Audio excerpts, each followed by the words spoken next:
This is NHTV2, North Haven Government Television, a service of North Haven Community Television.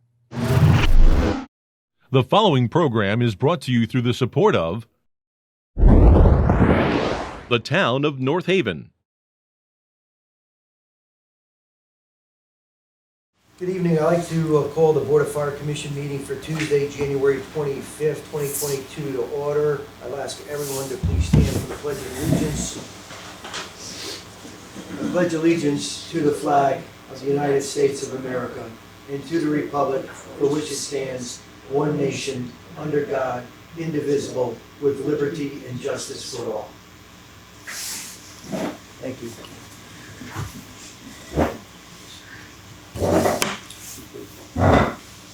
It's always a pleasure when our Fire Commission has an opportunity to swear in a new volunteer firefighter, and this evening is an exceptional privilege for us to swear in Sarah Pucci here at West Ridge Company 3. So Sarah, I'd like you to please step forward. Chief, before we get started, did you want to say a few words regarding Sarah? Sure. As you know, we don't typically swear any of our volunteers in until they graduate from Firefighter 1. It's somewhat because it's a challenging course, and it's something that it's tradition here that we don't recognize you necessarily as off probation until you've completed Fire 1. So Sarah finished the course and continues to be a role model to the rest of the volunteers throughout town. She's helping out even with some of the Explorer program that we have going on, and she's a great asset. So looking forward to having her continue as a volunteer. Wonderful. Sarah, again, thank you for being here this evening. Please raise your right hand. I solemnly swear or affirm that I will support the Constitution of the United States and the state of Connecticut and the rules and regulations of the North Haven Fire Department as written and amended by the Board of Fire Commissioners, and that I will faithfully and impartially discharge the duties of volunteer firefighter of the North Haven Fire Department to the best of my ability, so help me God. I do. Congratulations. Thank you. Congratulations. Congrats, Sarah. Looking forward to Thank having you you. stick around for a while, all right? Yep. All right.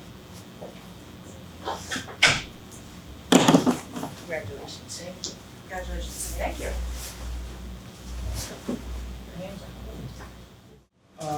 I'd like to ask for the approval of the minutes from the Board of Fire Commission meeting held on December 21st, 2021, as well as the special meetings for the Board of Fire Commission meeting that took place on January 2nd and January 21st of 2022. Second. Question on the motion? All in favor? So moved. The Chief's report. Good evening. I'll start with alarms for this month. So our year-to-date 2021 at this time, we were at 255 alarms. As we sit here today, 2022, we're at 389 alarms. So significantly more alarms than we were at this point last year. When you look at 5-year difference, we're at 291 alarms 5 years ago. Our last commission meeting, our last regular commission meeting, was on December 21st. So the stats I'll be providing are going to cover from 12/21 to yesterday, January 24th. So since our last meeting, we provided 18 ALS intercepts to area hospitals. We had 16 responses to the highway, 77 incidents in which just an ambulance responded with no fire personnel. 59% of our calls were EMS related, and there were approximately 530 incidents, 126 occurring at the same time, which accounts for 24% overlapping incidents. The number that were overlapping, 100%. Sure, 530 total, 126 of which were overlapping, which is 24%. So quickly on the alarms, fires have been particularly busier than we've seen. So since really in the last 6 weeks, we've had 6 different building fires. That doesn't include any mutual aid responses. So we are seeing a high increase in residential fires right now. We've had another one again just yesterday, in fact, on this side of town. So we're just monitoring that to see. Do you know what their are the causes all different? It's all different. Yeah, I mean, one or two of them were heating, which, it's not like that all of them were due to alternate heating sources, but they just seem to just be all different reasons right now. Regarding our budget, at this time last year, we were at 55.7%. This year, we're at 53%. So that's through period 6. Last time we had met in December, I was unable to provide you with building fees, fire fees specifically, because of an error in the system. So what I can tell you is now combining what should have been reported during the December meeting and combining this meeting, we've collected $29,520 in our last 2 meetings. So that brings us total to just over $132,000. I don't have an update on the EMS billing, so this will be the same stat as was provided in December. So as of 11:30, we had collected just over $38,000 in EMS revenue. Again, that stat has not been updated. Regarding the fire marshal's office, you were provided with a report from the fire marshal's office showing various different inspections and some of the more timely issues that we're dealing with right now. So on top of that, you can add some of the fire investigations that we're dealing with. The house fires I just mentioned are causing our staff that are involved in the fire marshal's office to be heavily involved in dealing with not only a cause and origin investigation, but in some cases interviewing some witnesses and also working with the insurance companies for the various houses that were involved. So does the fire marshal determine the cause of the fire, or do you? So it depends. It depends on which chief officer is responsible for the investigation. So it could be myself, it could be either 2 deputies, or it could be the fire inspector. It just depends who's really in the order in which we arrive and how significant of a fire it is and how many resources are needed. In some of these cases, it's pretty straightforward. You got a reliable witness, you've got limited attributing factors to the fire. In others, it's you got to start from scratch, and it takes a long time to figure out in some cases. Chief, in the 6 fires that we had most recently, have there been any injuries associated with those fires? Yeah, there were 3 transports to a hospital from a house on the north end of town. They were all from one fire, and Red Cross provided support in that case. Question about overlapping calls. Do we have a way to separate out, I'm just curious, on when the overlaps are occurring in terms of staffing for Mondelez versus days work, shifts where it's not staffed yet? Not really. So the way that the current system works now, if you remember in the budget workshop we just had, I'm hoping to replace that entire system because I have to. It's all going to be sunsetted and done away with.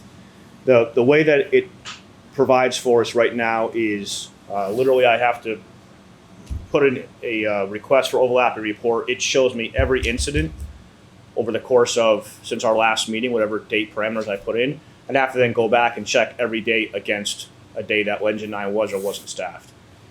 What we're trying to do and what we intend to do moving forward is, I know that was a valuable, not so much that, but the fire units. If we had fire units that weren't available to respond to a scene, that was a data set that we were reporting for a while. I haven't done so because it just takes, it's labor intensive to kind of go through and pull all that out, and then there's some degree of, I wouldn't say subjectivity, but there's obviously a human element to it to be able to do that. So what I'm waiting for is we can start running those same reports as soon as Engine 9 is staffed on all 4 shifts. And then once Engine 9 is staffed all 4 shifts, I won't need to necessarily run the report and then tease numbers out of it that way. It'll be 100% accurate. Okay. So I'm just waiting for that to happen, and then I'll be able to start providing with that again. Once I'm just trying to think of once that report is in, we'll see whether there's any. I'm just interested to know if there's a reduction in the number of overlapping calls with both. Overlapping, you won't see a difference. Overlapping is always going to be multiple calls occurring at the same time. That's always going to be the case. Right, but Okay, so we're not talking about whether there was a response or not, we're just Right. talking about, that data is just, looking at whether the calls occurred at the same time, not whether there was the ability to respond. Correct. Okay, Yep. that's what I was thinking in my mind was, Yeah. whether there was able to be a response. Yeah, so that's something that I haven't reported in some time now, but I intend to start doing so again as we start moving into the spring.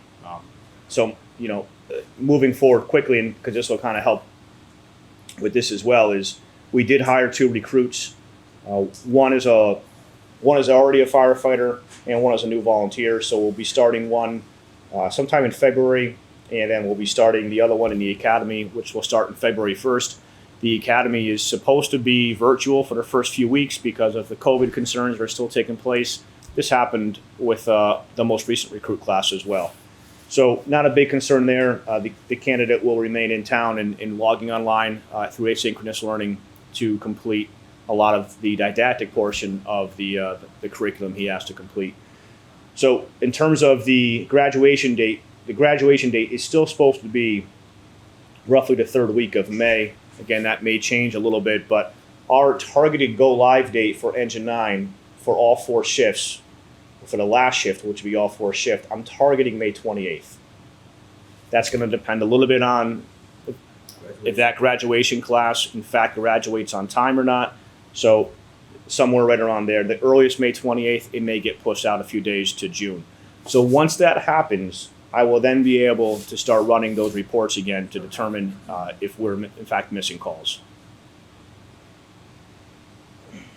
Then the last thing I have for Chief's report is you may have noticed in town right now, specific to N95 masks, there is the phone number that's been established and an email address established for residents to request N95 masks. That's being done through the Office of Emergency Management, which is what I oversee. And I am so appreciative of the front office staff, my admin staff specifically, Yvonne and Nancy, because they are the ones who are behind the scenes taking in all those phone calls and all those emails and literally taking masks and stuffing them in envelopes, writing out address labels and getting them to the post office. So the work they've done is above and beyond, is just tremendously helpful to the town. I can't thank them enough. They're fielding hundreds and hundreds of phone calls and emails a day. So it's working out real well. Some more on that in the next few weeks. We're likely going to sunset that pretty soon, but for at least the next week or so, that remains available to residents. But there's some plans in place right now to change that up. And Chief, congratulations to you and thank you to you for heading that up. And it was a daunting task to oversee that moving target. There's no question about it. The CDC requirements, state of Connecticut requirements, supplies were coming in, they weren't coming in, they finally came in, how it was going to get dispersed. You activating the CERT team in order to, in a freezing cold weekend, to disperse the testing was a daunting task, as I said. Yep, So, for sure. Thank you The for CERT team has been incredible. it was a great job. Giving out the test kits at the high school, middle school that evening, they really stepped up. I don't mind saying this at this point, although I'm not able to commit to any plans, but there have been test kits that have arrived for the residents in North Haven, and we're actively working on a plan to distribute those or provide those to the citizens at this time. More to come. What does the in-home kits do in terms of accuracy of the positivity rate? Because if people, people have greater access to these home kits and aren't necessarily, they're not gonna call and say I have COVID.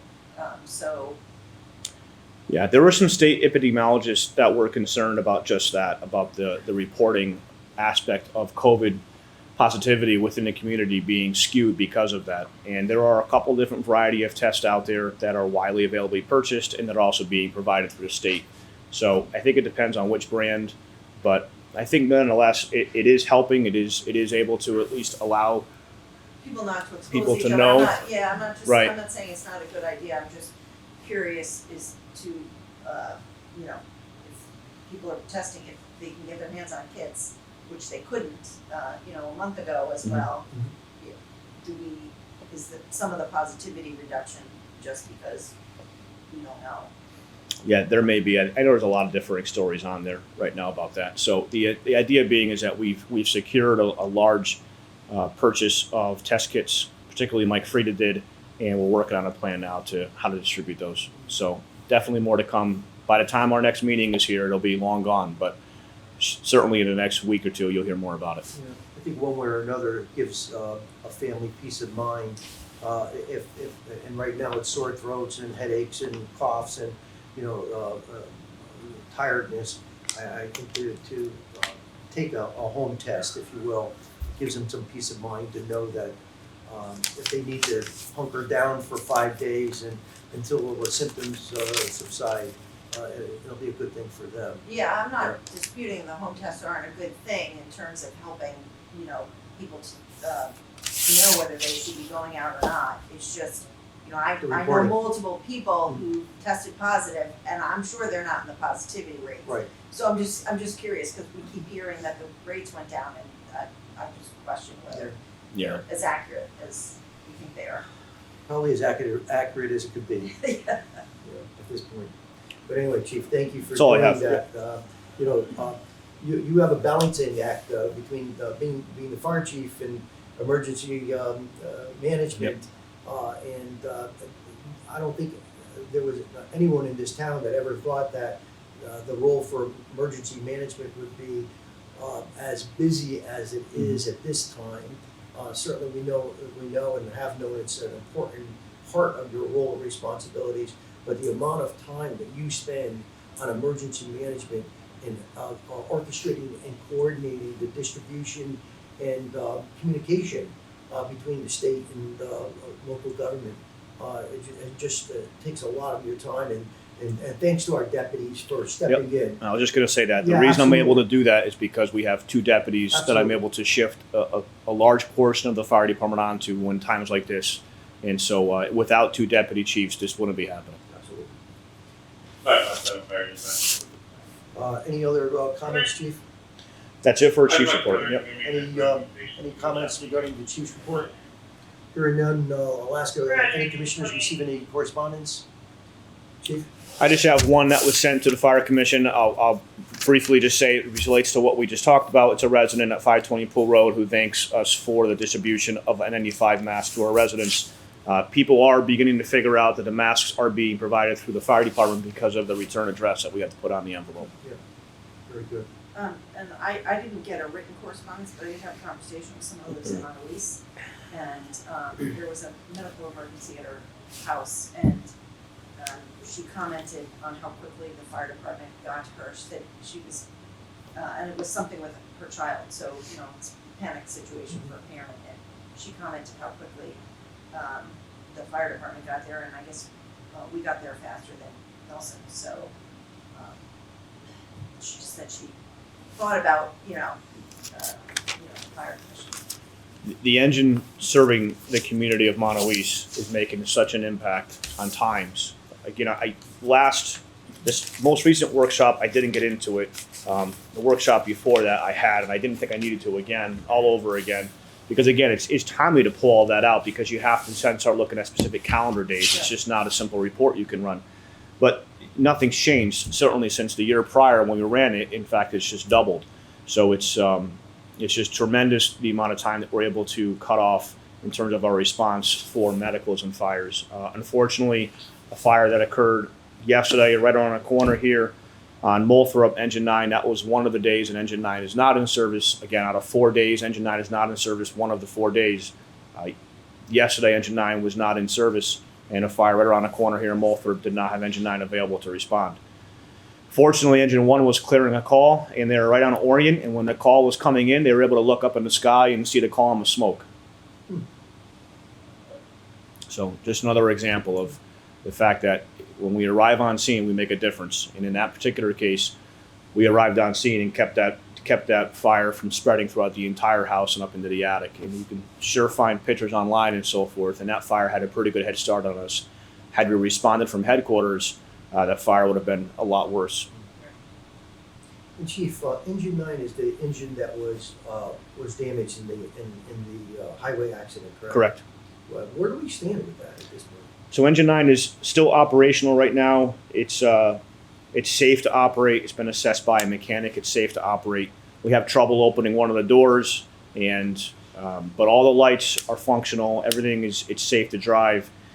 It's significant body work that needs to be done to it, and we are currently working with the insurance company for the provider of the other party that was involved. And our insurance companies are beginning to talk to each other. In fact, that started to happen last week, and I'm waiting to see what the next steps are going to be. So when it, because this has happened twice, when an engine gets hit on a highway. Same engine, It's the same one that got hit. right? Isn't it the same one, Chief? Yeah. Does the other person's car insurance does possibly pay for that? It depends, no different than any other accident. Depends on who's at fault. In this case, there's no question that the other driver was at fault. I have actually possession of the police report, which indicates that, and the other driver was cited as well. Okay, and then one other quick question that a couple people asked me. Is, in terms of state statute and things like that, we have, the fire department has to respond to highway incidents, correct? Mhm. Does it have to be an engine that blocks the scene? Is that related to state statute? Why is that exactly done? Because the question I think people are asking is we're using a very expensive apparatus to block. Mhm. And just sort of, can you explain a little bit about the rationale and the reason why that's done that way? Sure. So the idea being is that the newer apparatus, specifically our highway, they're NIOSH and approved to be able to have the correct lighting package in terms of illumination and reflection, to be able to serve as a blocker apparatus on the highway. Fire departments everywhere are tasked with responding to the highway, and there's really not much else that you can put up there to take on traffic. It's either an engine or a ladder truck. You want something with some weight behind it so that it doesn't necessarily move and strike anybody who's on the other side of the vehicle working on patients or working on an accident victim. So it needs to be nothing other than an engine or a truck.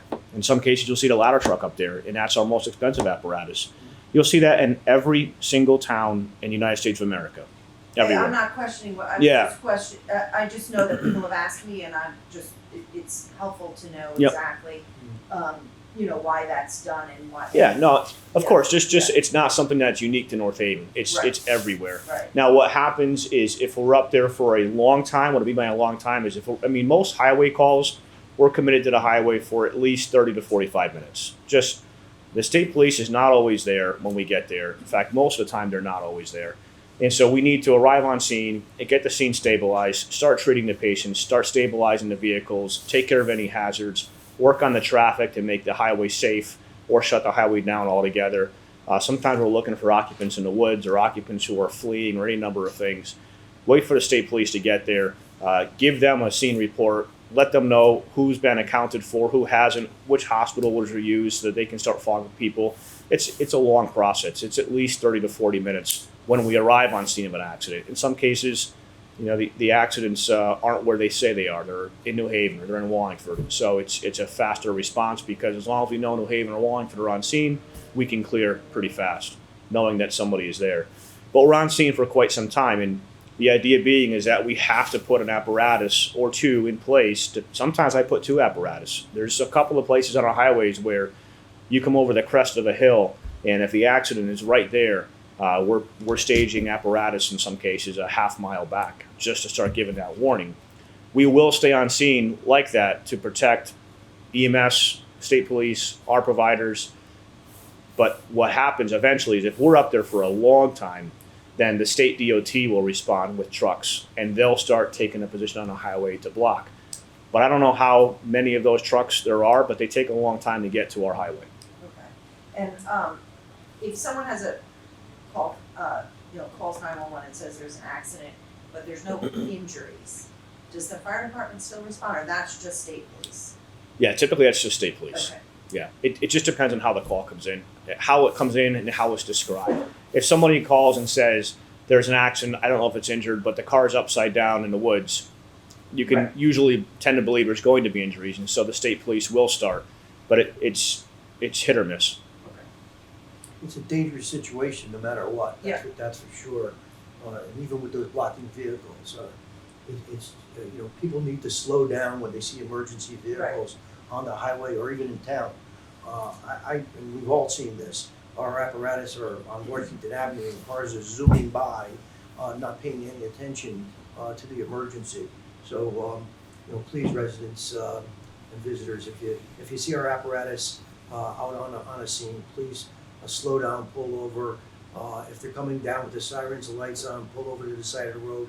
It's the law to do so, and it's the safety of our firefighters as well that's at stake. So please do that. Good questions, Jen. Thank you. Chief, old business for the fire department. Old business, the only thing I have listed for you is the training academy, the training facility rather. It's we do have a temporary CO in hand now for the tower, and as soon as COVID starts coming back down, we'll be in that tower pretty frequently training. I have been in touch with the leadership of every shift and every volunteer station to just begin to field different ideas in terms of what they would like to see us train on first, and then different ideas that we can do with the 5 different levels and then the basement included for different training evolutions and so forth. And so in doing so, we received a lot of good feedback on some different ideas. And so we'll be incorporating that into our training moving forward. But it's really COVID. COVID is right now, the entire month of January, we have very limited training schedules right now because we certainly are trying to limit interaction with staff and keeping exposures and so forth down. And Deputy Chief Martis will continue to provide the scheduling for the use of the training center as we move forward. So Deputy Chief Martis will be overseeing the training there every weekday, and as well as the volunteers once a week. And there's a training calendar being put together now for the year. Perfect. Does this facility, is there any ability to, will other departments in the area use it? And is there a possibility of like rental fees or anything like that?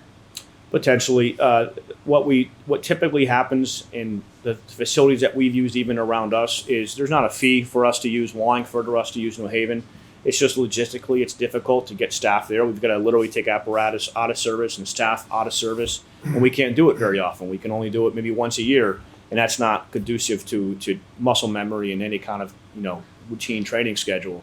So the times that we've used other facilities, we're not typically paying to use those facilities. So I don't see us in a position to be able to charge other communities as well. We've even used North Branford at times, and there's been, if there was a charge, it was minimal. It was maybe for a representative from the department to remain on site for the day so that they're responsible for the training grounds.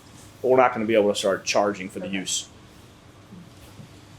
New business for the fire department, Chief. New business, I have nothing that I'm aware of. Okay. The good of the department? Nothing. Nothing? All right. No one here for public comments? Can I ask just 2 quick questions? Yeah. The budget process moving forward, so you presented the budget, then do we know what the process will be for when you'll get information back on, like when does the Board of Finance meet to determine what they're giving the rubber stamp on, whether or not? So I know that this particular year is a little different for obvious circumstances, but the way that it typically works is they will wait to take into account all of the different workshops from town, and then the Board of Finance will meet and determine what they're going to support from each individual budget workshop. Do we have any idea, does anybody know what the time frame for that is, when the Board of Finance actually votes on that? I don't. No. Okay. No. And then the last question is, I know we've talked about municipal aid, the aid to the different towns. How often are we going to other towns, and how often are other towns helping us? Do we have data on that? Yeah, I can capture some data and provide that to you.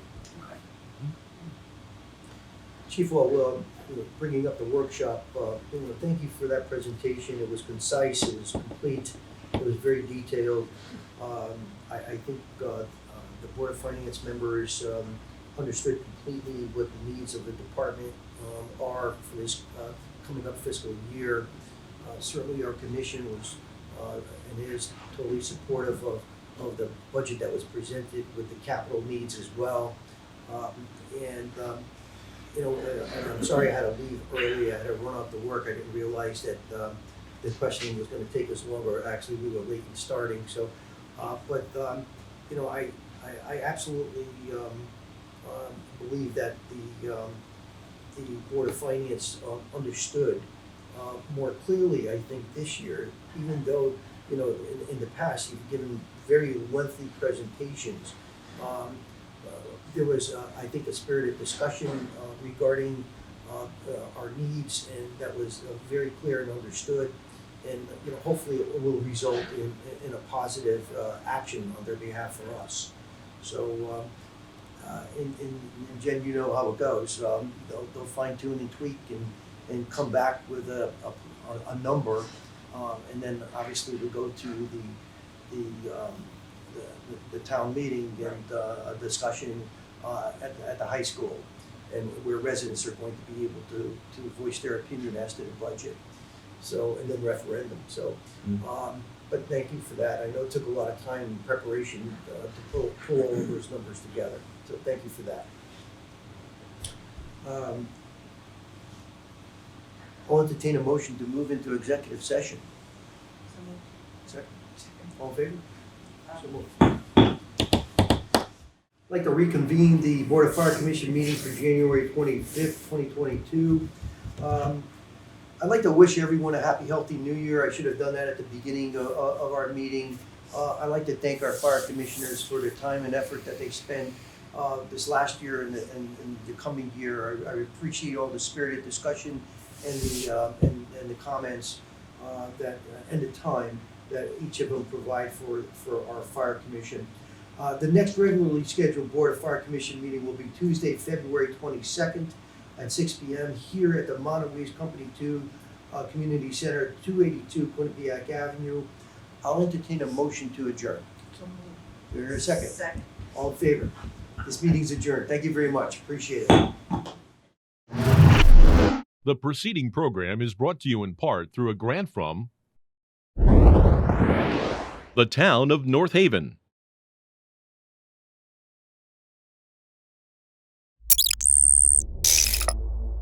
Watch town meetings or other videos on demand at nhtv.com.